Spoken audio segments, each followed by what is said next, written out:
it's not everybody you actually beat up your chest and comfortably tell them that they should go to court and prove that truly they did not win election, because Mr. Peter Obi is someone you should not even make that mistake to tell him with the when he is fully aware that this election was actually rigged, and you now confidently tell him that he should go to court. Now, the 25% in FCT that has been one of the major bone of contention all this while is what APC and Tinubu are now begging for. Now they are saying they agree that they did not get 25% in the FCT, but that if the matter keep lingering on the 25% on FCT, that it will become anarchy.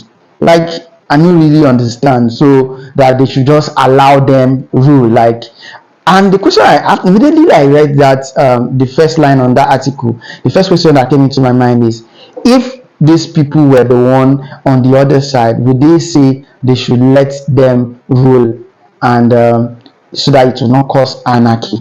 Anyway, the whole gist is what I'll be reading to you guys out here. This one is coming from this day newspaper, and yeah, it's actually one of the headlines for today. First of all, I'll start with the proper gist concerning the 25% before I will now go fully into the Tinubu misinterpreting the law on 25% FCT vote can lead to anarchy. Alex Enuma in Abuja. The President Bola Ahmed Tinubu has won the Presidential Petition Court pre-PEP that misinterpreting the law as provided for in the Constitution on the 25% of lawful votes cast in the Federal Capital Territory, Abuja, could lead to absurdity, chaos, anarchy, and alteration of the very intention of the legislature. Tinubu also told the PREP that the two petitions filed by candidate of the Labour Party, Mr. Peter Obi, and the People Democratic Party (PDP) counterpart, Atiku Abubakar, seeking the nullification of his victory, were not only novel but not familiar with the country electoral law. The president, whose submissions were contained in his final written address against the two petitions pending at the PREP, further stated that the petition of his opponent failed to prove alleged non-compliance and therefore put his actual vote score at 8,803,69 votes.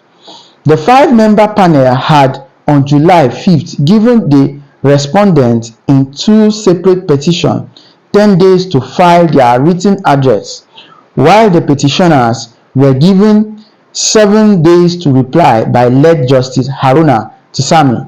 The panel gave the order shortly after Tinubu, Shetima, and the All Progressive Congress (APC) closed their defense in the two petitions. Besides, the Independent National Electoral Commission (INEC) had closed its case a day earlier. Both Atiku and Obi, alongside their respective parties, had dragged the INEC before the PREP for declaring Tinubu and the APC winner of the presidential election. Among the reliefs they sought was the nullification of Tinubu election on the grounds that INEC did not substantially comply with the guidelines and regulations for the conduct of the 2023 presidential election and the relevant electoral laws. INEC chairman Professor Mahmood Yakubu had on March 1st returned Tinubu as the winner of the February 25th election with 8,794,726 votes, while Atiku and Peter Obi were recorded to have scored 6,984,520 votes and 6,101,533 votes irrespectively. Aside faulting the figures, which they claim were incorrect because the collection of the result was still ongoing when Mahmood returned Tinubu as the winner. The petition also claimed that Tinubu could not be said to have won the election, having not scored 25% of the lawful votes cast in the Federal Capital Territory, that's Abuja FCT. The two petitions urged that Tinubu ought not to be on the ballot because of an alleged United States District Court judgment that ordered his forfeiture of $460,000 US dollars suspected to be proceeds of drug trafficking. Another ground for seeking his disqualification was the alleged double nomination of Shettima, who, according to them, was already a senatorial candidate for APC in Borno Central District election conducted on the same day and timed with the presidential poll. However, before closing his petition, Atiku called 27 witnesses, including INEC presiding officer and experts, while Obi, on the other hand, called 13 and tendered a plethora of documents, including over 18,000 blood result sheets on which INEC based its declaration of Tinubu as the winner.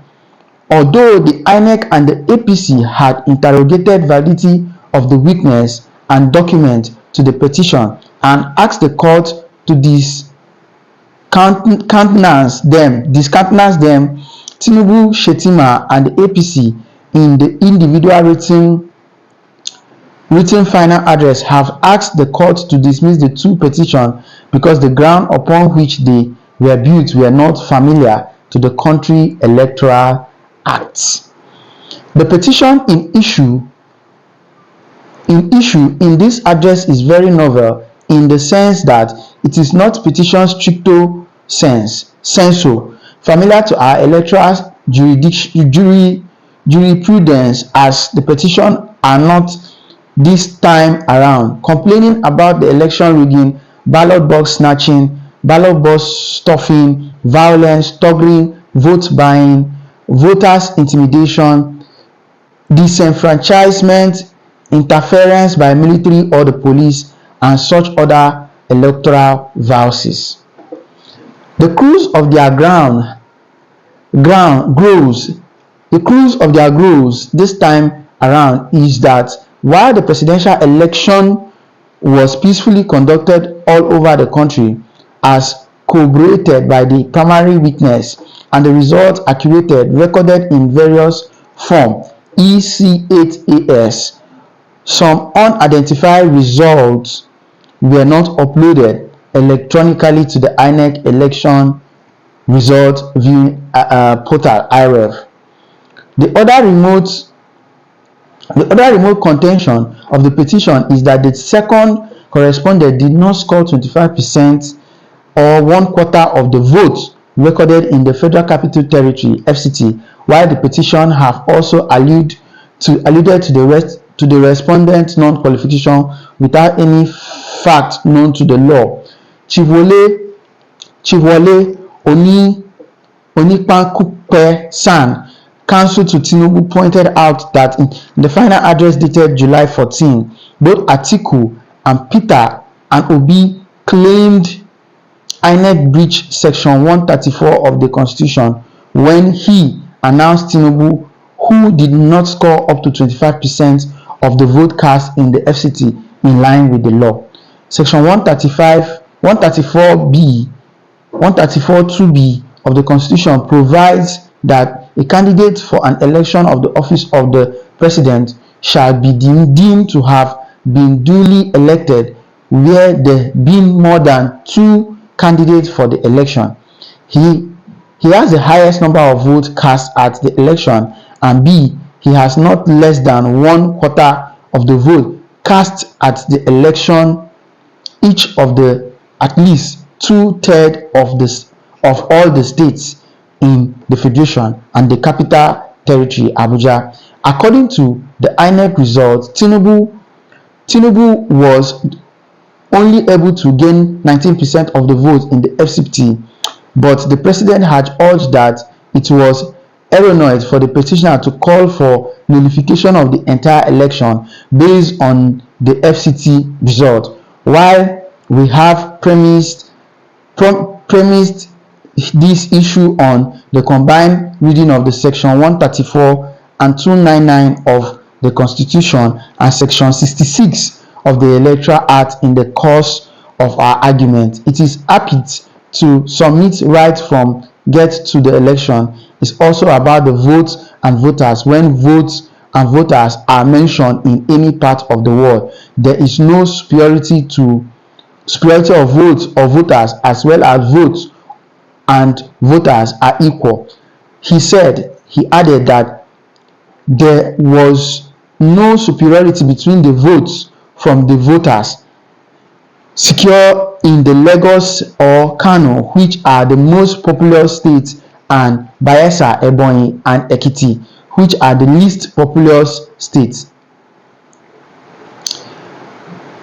May we draw the attention of the court to the fact that there is no punctuation comma in the entire section of the Constitution succeeding and connecting the Federal Capital Territory and the state. In essence, the reading of the subsection has to be conjunctive and not disconjunctive, as the Constitution clearly makes it so. Pressed further by the constitutional imperative, the Federal Capital Territory Abuja is taken as if it is the 37th state under and by the virtues of section 299 of the Constitution. Wow, this address is very, very, very long. I believe all of this, most of you guys have actually known this. You can actually get this particular article on This Day newspaper, and yes, it's actually about the 25% in Abuja and the whole presidential election tribunal. And we could see it's more of like them begging that, yes, okay, fine, this whole thing is out of our hand, just give us this position and allow us rule, and yes, we will do good. Of which it doesn't work like that. Tinubu to tribunal, nullifying presidential election on the account of 25% FCT vote could lead to chaos, anarchy. That is the headline here, guys. So guys, what actually do you think about this particular story you just heard? Well, I might not be able to read it that properly to you guys, but you can, like I said, you can get this on This Day newspaper. Just check it out, their online portal. I'll be leaving the link in the description. Thank you for watching the video. Don't forget to subscribe.